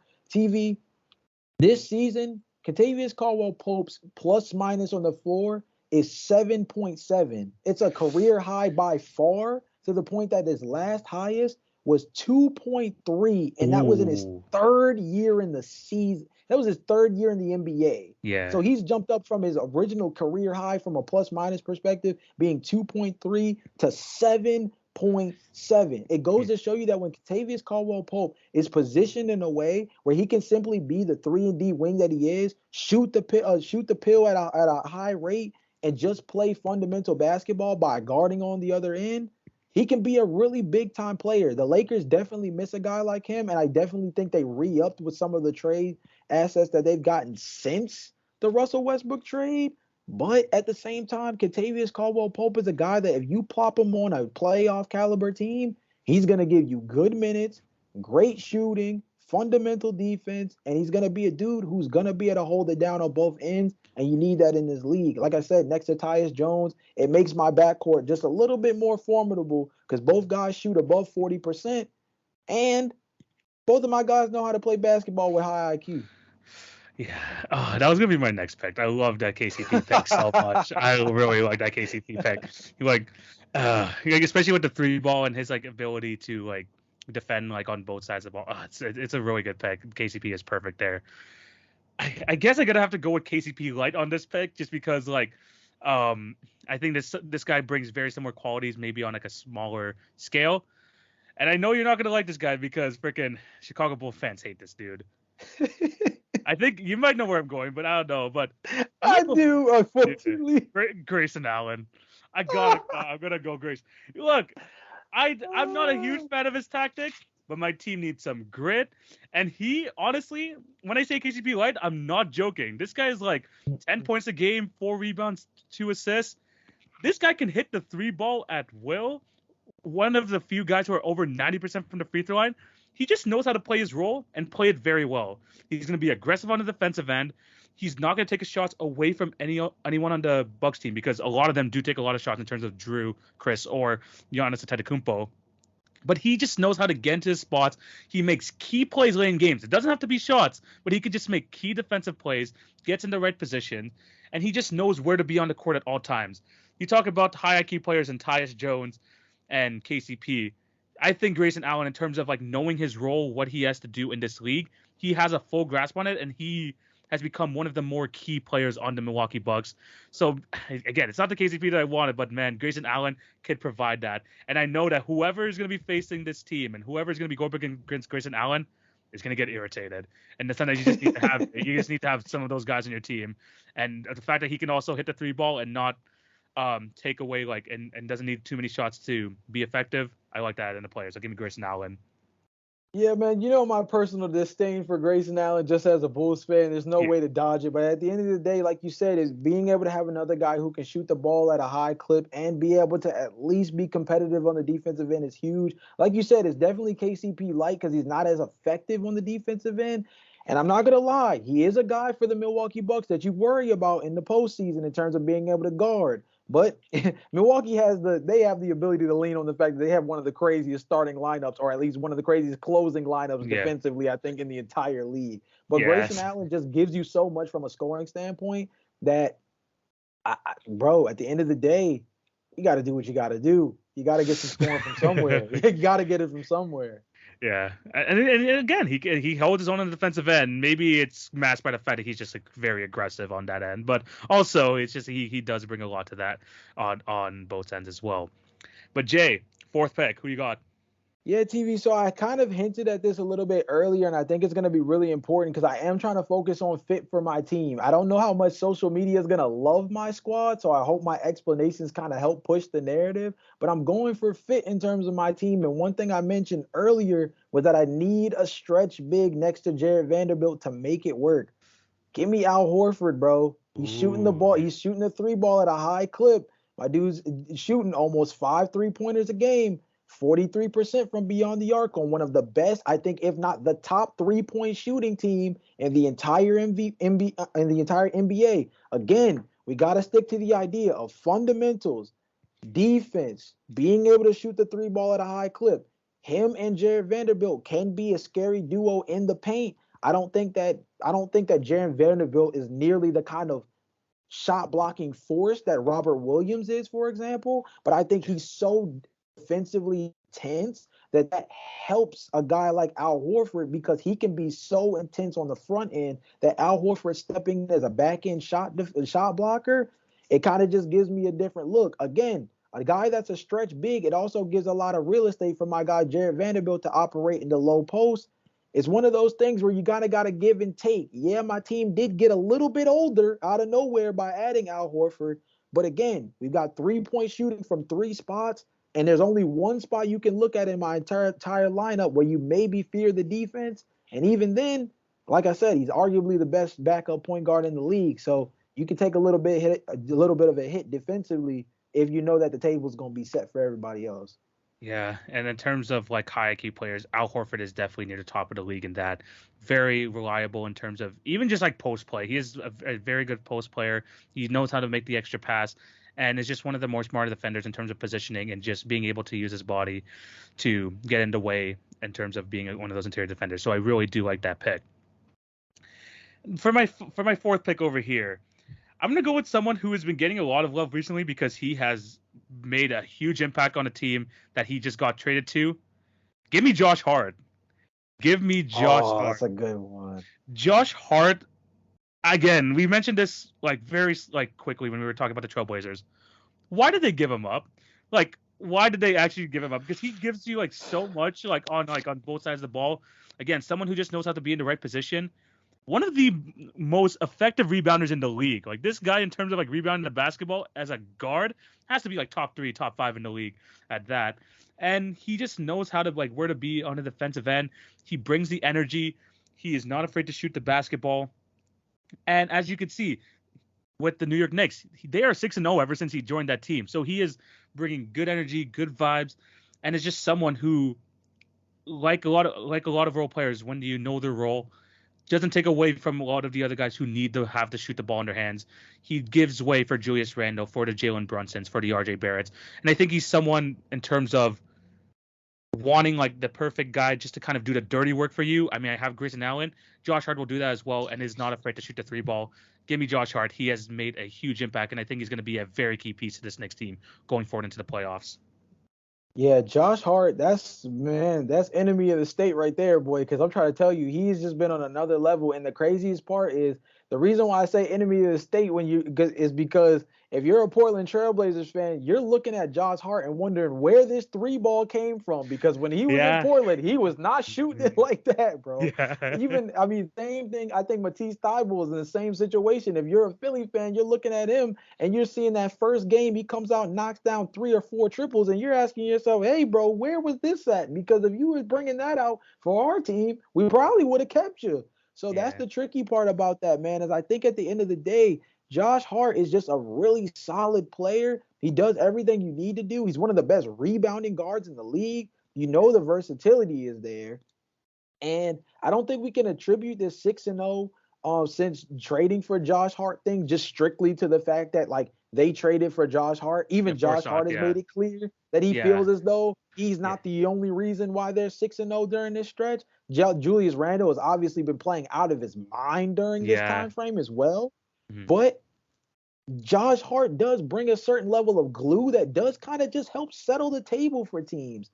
And sometimes that's all you need, bro. Sometimes all you need is a table setter or a guy who can cool down the water so everybody can kind of just, walk straight in and feel comfortable. And that's kind of where the Knicks are at right now with Josh Hart on the team. Yeah, and I think like this is the type of move, especially with giving away someone like Cam Reddish, who wasn't even in your rotation, getting a key rotation piece back in Josh Hart is going to be absolutely massive for them, especially if they want to get out of the first round of the NBA playoffs. But Jay, we're on to our final pick. Who do you got as your last pick in this role player draft? Yeah, man. So the last guy that I've got in terms of my picks, and this is really a dicey situation because I kind of got small out of nowhere, and I think I'm about to go a little bit small in terms of my team's lineup, but I think that I need a guy who's gonna put the ball in the basket, bro. I right now I've got a lot of guys who are really good at the fundamentals. I got a lot of guys who are gonna shoot the three ball at a good clip. I've tried to preach that, but I need somebody who's gonna be able to fill it up and is gonna be willing to take shots. So I'm going with Norman Powell. Dude's averaging 17 Yeah, points right now. He's a guy who's gonna be our high volume shot chucker. I think this is a situation where arguably maybe you move KCP to the 3 in this situation, but I yeah, think the versatility of KCP on the defensive end, along with Jared Vanderbilt, that duo defensively is more than enough to help me from a versatility standpoint.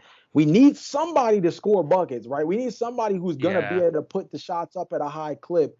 If you look across the rest of my starting 5, we don't have really anybody who's big in terms of taking a lot of shot attempts. So we got a lot of great setup guys. We got a lot of guys who are going to score good baskets at timely baskets. But we need a guy who's going to get us through the game.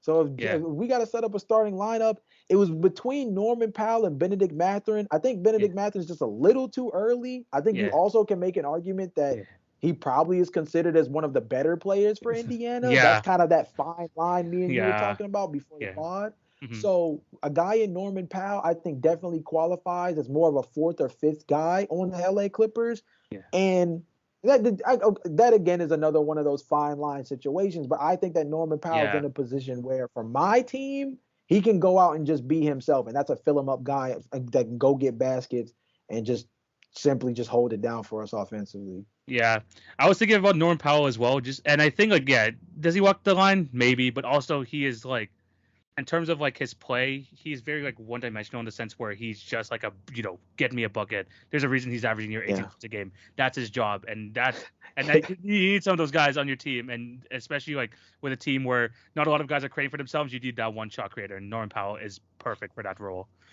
I Definitely. know. When you mentioned that, I just realized I looked at my team. Man, I do need a shot creator too. But the thing is, I also need a center, and really only one guy fits that position for me. Again, Chicago Bulls ties here. I gotta go with Scary Eyes. I gotta go with OG Bobby Portis at the center position. I Ooh, gotta, that's good. I gotta go with him. I just realized with the rest of my team, I'm like, damn, it's a lot of guys that are gonna pass to each other, but no one's gonna want to shoot. So you know who's not afraid to take a shot? Give me Bobby Portis. He's gonna have so many like opportunities on the inside, especially with Cam Johnson on the like filling out on the perimeter in terms of our spacing. He's just gonna be able to just get any bucket he wants to. He's not afraid to hit the 3 ball, which he has added to his game. And in terms of getting down and dirty, in terms of rebounding, one of the better rebounders off the bench in the NBA. So I think someone who has the size, maybe not the defensive anchor that you want at the back end of your thing. That's why I was potentially going with Zubac, but man, I just need buckets, and who's gonna do that on as a big man better than Bobby Portis? Yeah, I think Bobby, like you said, specifically for what you need is huge in terms of being able to get somebody who's going to put the ball in the basket. I know I did start to notice as I went down the lineup that I was very focused on a particular style of basketball, but at the end of the day, you do need somebody who's going to want to be able to fill it up. We've got the efficiency, and that's great to be able to have that, but we need a guy who's going to be able to create his own shot and create his own space. And although Bobby might not excel at that, he's a guy that plays with a lot of energy. He's going to get you offensive rebounds. And the most important thing is the point that you made at the top. He's not afraid to shoot the ball. And Yeah, that's kind of one of those things that is important for a roster that does need somebody to put the ball in the basket. So I think that's a solid pick. I think before we go ahead and list the teams out real quick, yeah. I want to ask you, who are like one or two of the guys who are like on your list that we didn't get to, that maybe if we had fleshed this list out, or maybe we had went to like one or two off the bench, would have been maybe your next couple of picks off the board? Oh, that's a good one. I already got I'll list two guys here. I already got kind of like my, down and dirty type of player in Grayson Allen, so I decided not to go with Dylan Brooks. Dylan Brooks is one of those guys, again, not afraid to take a shot. Not afraid to take a shot. If we see that's 100% true. But he is someone definitely for sure, especially the energy he gives on both ends. You would like to have him on your team. But also kind of the same line as your Norm Powell pick. Malik Monk.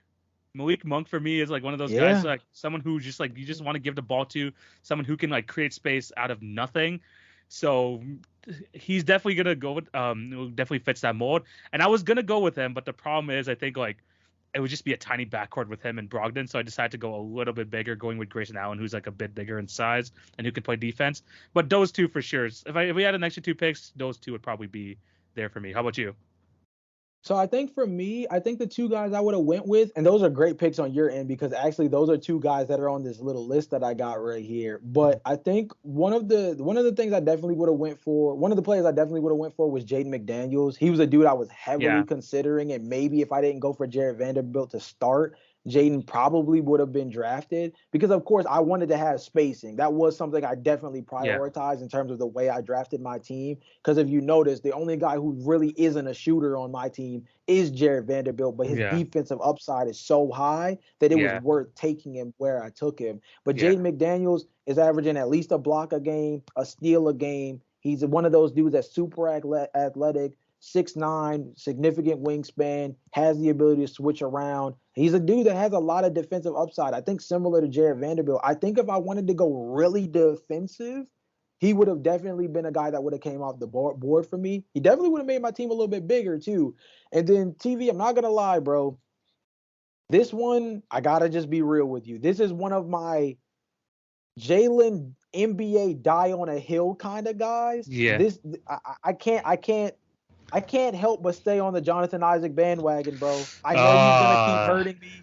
I know he's gonna keep hurting my feelings. He's gonna be the guy that just continues to put me in a bad position at the beginning of every season because I'm gonna talk about how amazing he is defensively, and then he's not gonna play.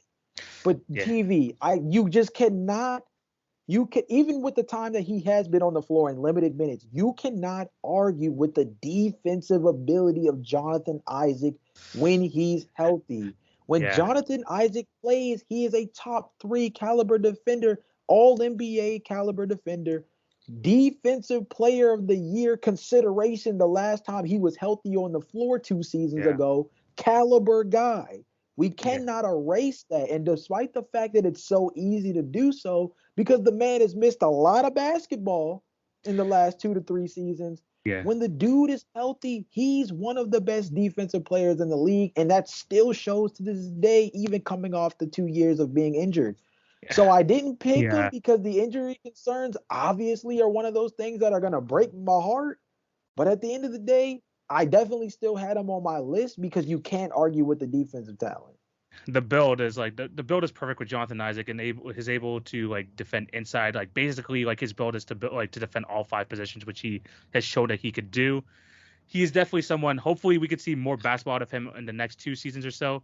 But he is someone hopefully that can like rebuild his reputation because he's saying that he's missed a lot of games even feels like an understatement at this point. He has missed a lot of games for sure. But yeah, those are our teams. Actually, let's go through our teams real quick. At the guard positions, I have Malcolm Brogdon, Grayson Allen. 2 forwards, give me Josh Hart and Cam Johnson. And at the center position, give me OG Bobby Portis. Jay, who you got on your team?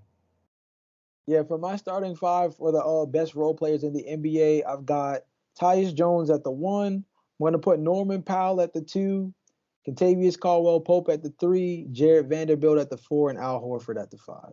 Love it. Absolutely love those picks. Let us know down below what you guys think of both teams, or if there's any guys that we haven't even mentioned that we should have added to our teams. Let us know down below. We are coming to the end of the podcast, which means it is time for another NBA quiz. And like I like to do with these, I like to keep this pretty current, pretty in the know, especially because we got another 70-point game with Damian Lillard as of late. So we have 2 70-point games in the season again, first time since the 70s, which is absolutely crazy. But Jay, in terms of this quiz, there have been 9 60-plus point game performances in the NBA since the 2020-2021 season. Let's see if you can remember all of them. Let's see. So we're gonna start. This is since when? Since the 2020-2021 season. So for the past 3 seasons of this decade. We're gonna go year by year, so to make it like easier for you. So there have been so far this season. There have been 4 performances of 60-plus point games. Let's see if you can name those 4 right now. Okay, Luka Doncic. Oh, that one was crazy. Yeah, December 27, 2022. A 60-point triple-double.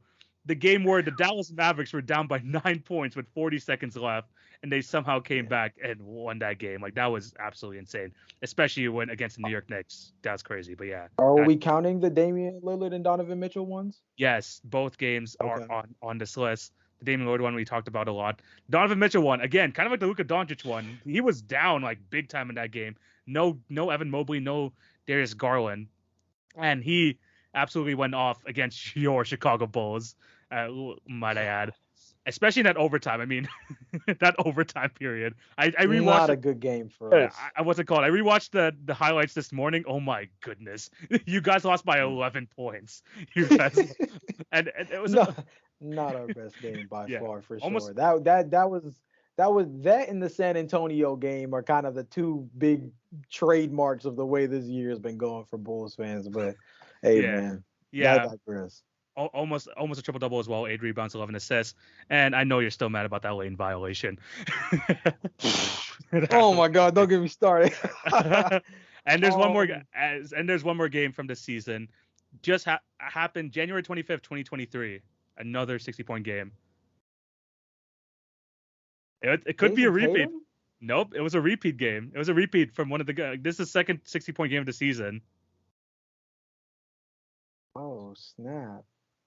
You already mentioned him. You already mentioned him like as one of the picks here. Oh, so Luka, because Luka had multiple, right? Nope. Someone else. Oh, no, Dame didn't have multiple. Yeah, Dame. He did. He did have multiple. Yeah. Oh wow. Yeah, it was early. It was way earlier this year. Yeah. Not even way earlier. January 25th, 2023, against the Utah Jazz, where 8 assists, 7 rebounds. And what was crazy about this performance, especially looking back at it, 73% from the field. 73%. Oh yeah. Okay, I remember this one. This was what like one of the ones where they said it was like the most efficient 60 ball ever, right? One of them, yeah. It was like this one, including another one that I have on this list. But yeah, no, he was absolutely insane. And what I like about these 60-point games, and what I like about the 60-point games is that the teams keep it close, so at least we could have a chance to get to that 60 points. So which is really Okay, yeah. Now we're gonna go back to the 2021-22 season, and there were 2. Were there 2? Yeah, there were 2 60-point games from that year, if you can remember that. One was against the Orlando Magic. This guy was very topical last year, and also got traded this year as well. One of the like top guards in the league.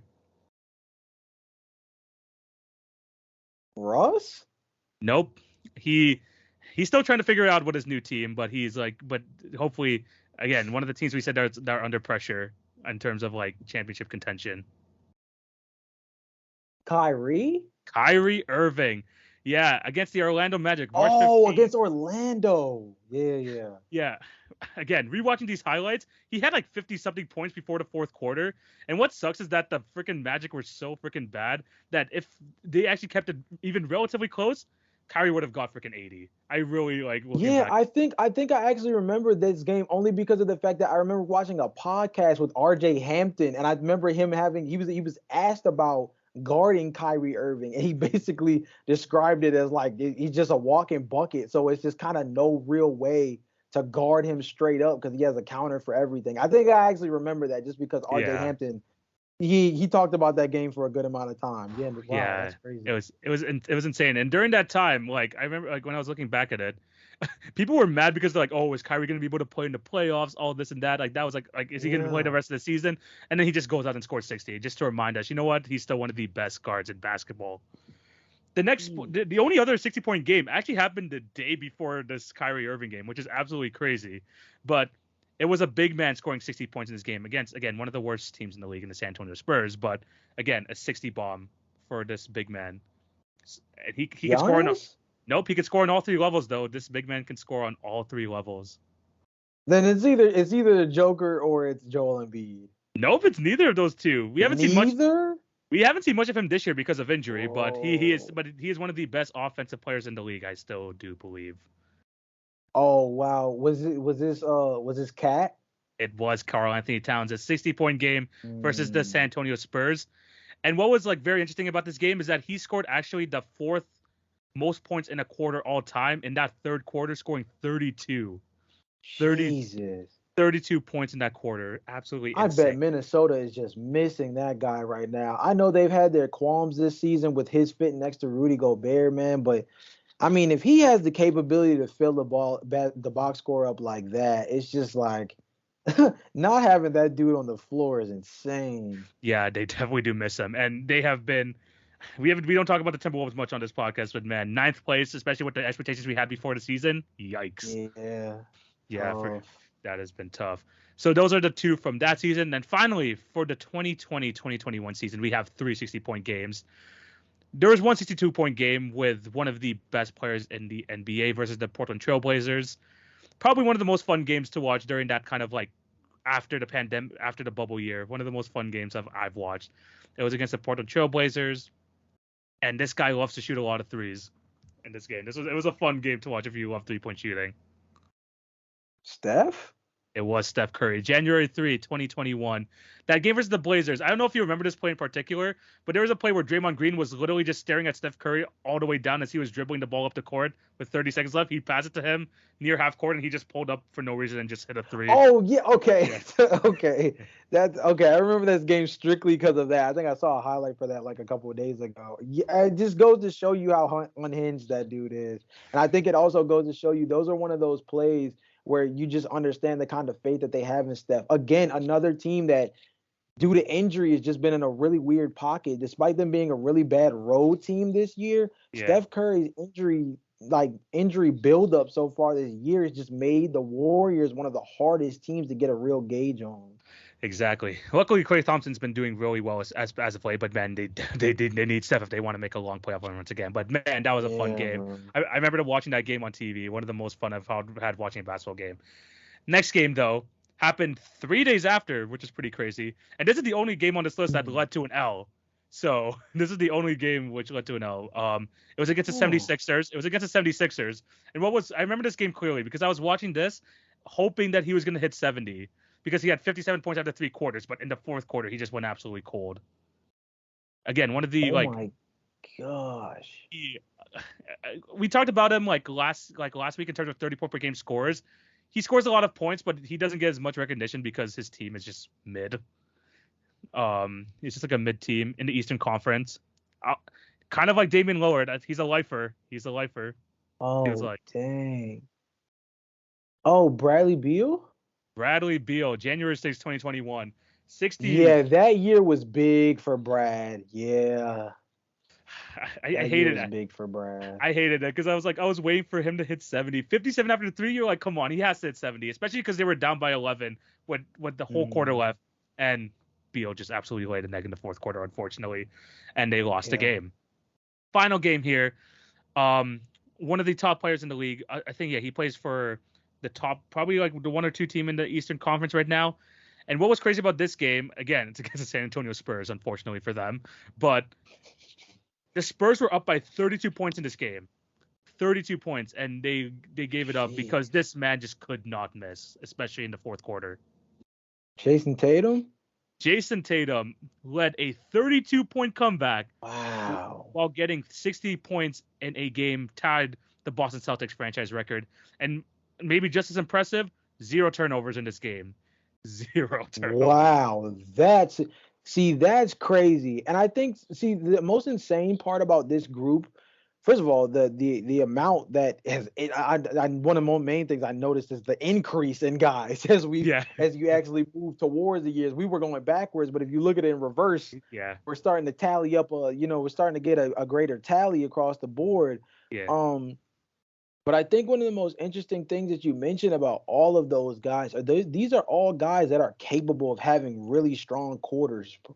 You know what I mean? And Yeah. I think the other thing too, I mean, at the end of the day, I think that it just really proves how much of a premium that 3-point shooting is in this league, bro. Yeah. Like it's so insane to like really contextualize how much the three ball has been able to contribute to these crazy scoring outbursts. And I think the other part of it is, bro, that all of these players are difference makers. Don't get me wrong. We have Yeah. our random Brandon Jennings outbursts and stuff like that here Yeah. and there across the league. But I think the commonality with most of these kind of performances is the best guys know how to show out, are the most likely to show out, and they do it in the most unconventional ways. But I think the capability is there. They're guys that when you mention their names, you're not shocked to hear that it's them. You're Yeah. just surprised by the manner and the efficiencies in which they're able to get it done. Yeah, 100%. And I mean, like, just looking at all these like players who have got the 60-point games, like most of them over 60% from the field, and like you mentioned, a commonality between all these guys. These guys hit a lot of threes, and that is what, Yeah. and that is what has been able to keep them like get to those high tallies. And I remember a lot of these games clearly. Literally, the only one I forgot, I think, out of all of this was the Karl Anthony Towns game, but I remember like most of the other ones. But man, the scoring outburst, man, it is real. It is in effect. Before we close the episode out, do you think we're gonna get another 70-point game this season? Look, bro, 20 something games left. Everybody's fighting for the postseason. Superstars are starting to play hard. TV, I got to be real. I think we got at least one more.